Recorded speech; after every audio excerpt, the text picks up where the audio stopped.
here we are in the beloved city of Cebu. This year's theme is Cyberprotection of Children, and this is very timely because not everyone is aware that such a crime is as grievous as the other types of abuse. As the day unfolds, we shall be enriched with so many learnings from this two-day activity. Especially this particular conference, I think it's very important. The millennials need a lot of assistance on how to protect themselves on the World Wide Web. That's how our generation calls it. No?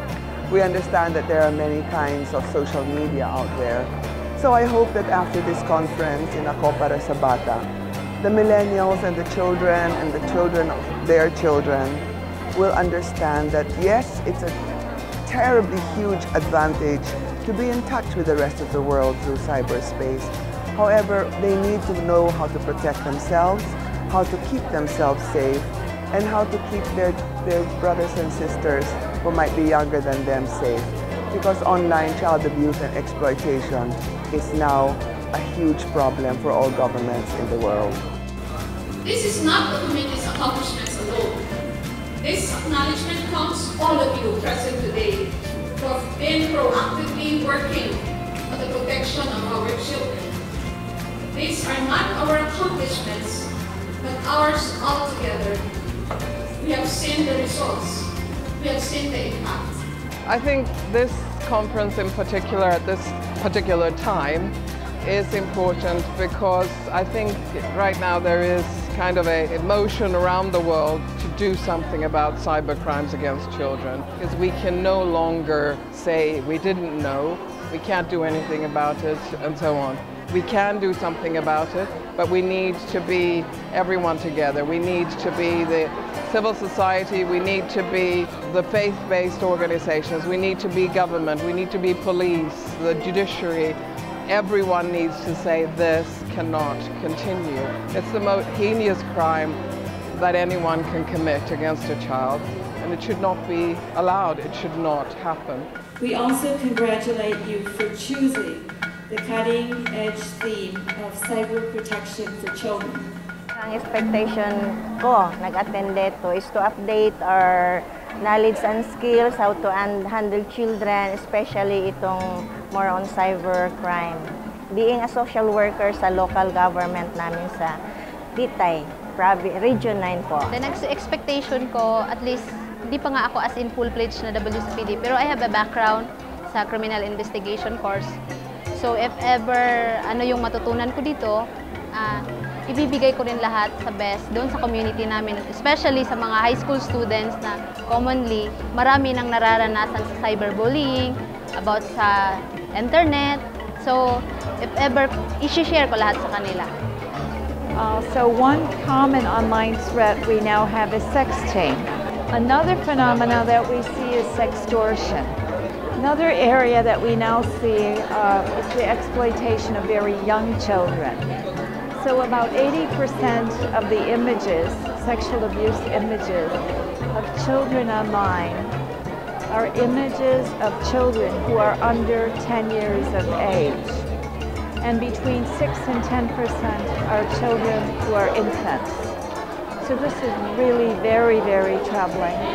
In terms of responses, because the sexual exploitation of children online has no borders, right? So the child may be in the Philippines, the perpetrator may be sitting in Sweden, and he is selling the images to people all over the world. So there are no borders. So consequently, we must have a global response. In particular, there is a national response model that lists all the different things countries must do to address this problem. And the government of Philippines endorsed this model. So we're waiting to hear great things from this country. And we think Philippines could be one of the first countries to end the sexual exploitation of children online.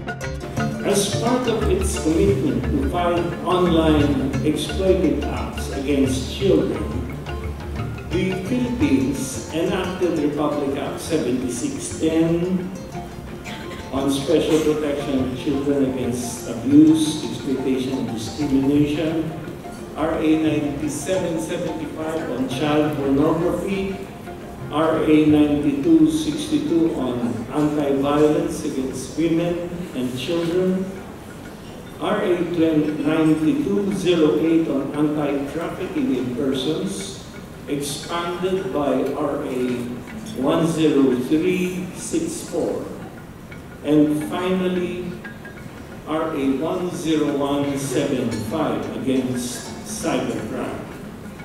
Those laws are very important indeed because they are meant to safeguard the interest and protect the most vulnerable segment of our society, who are definitely the children. The law is one among those primary means to protect children.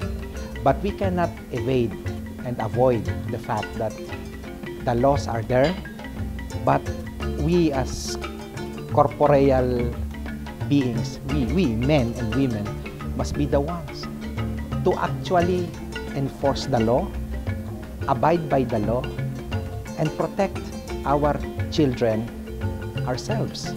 Because the laws are letters and principles and ideals that all civilized people ought to observe. But we need to provide muscles and sinews to these laws so that it would be able to actually move for the protection and upliftment of the dignity of abused children. Please don't just talk about how to use new technology in education or how to catch and punish predators. Talk about us, young people. More importantly, resolve to talk to us. In the end of this conference, may you find time to reflect. How can I, as a parent, an educator, a law enforcer, a social worker, become a meaningful part of their planet, the cyber world? Very powerful tools of technology are being given to young people. Our young people are being enabled to use these tools, and they're using them. They're using them all the time. And sometimes the effects are not positive or constructive. So yun ang gusto maintindihan ng older people. It begins with having healthy family relationships. You have to have strong bonds between generations, between the kids and the parents. The parents have to make the effort to understand the kids. Doon nag-uumpisa eh. I mean, if you want to prevent your kids or young people from getting involved in things they shouldn't be involved in, I mean, you have to have strong bonds with them and understand them. We now know that yes, we could have programs with the youth, but the youth needs that family in terms of monitoring and supervision, having the parenting skills to teach about what to permit still and what to supervise when you're talking about the internet. They also need to learn that from the school. You have to monitor who their friends are. Religious affiliation is important, especially when you talk about values and attitudes. Everyone should be giving the same message. Okay? The way that the internet now is also being supervised, okay? The laws and norms, role models, when you look at Aldab and all of those actors and actresses, all of these will affect these youth. You cannot have a prevention program that only looks at one thing. The more factors that you can involve, the greater your success. Okay? Parents and educators must not just ban kids from using technology. Home and school must provide young people with alternatives. Teach time management. At least try to teach time management to your kids. Assist your kids, okay, to define and direct their life first. Then, define the role of technology on how they will use them. Important, assist them to live a balanced life. A balanced life is composed of a life that allows physical, emotional, social, intellectual, and spiritual activity to have their own time. The Department of Education, with its policy of zero tolerance against all forms of abuse, exploitation, violence, discrimination, and bullying, is committed to protect children from the perceived and actual risks of unsafe internet usage. And now we know how to stop it. We have the technology. We know where the perpetrators are, who they are, and how they do it. We can stop it, and this conference will bring us one step closer to actually stopping this crime. Ako para sa bata. Ako para sa bata. Ako para sa bata. Ako para sa bata. Ako para sa bata. Ako para sa bata. Ako para sa bata. Ako para sa bata. Ako para sa bata.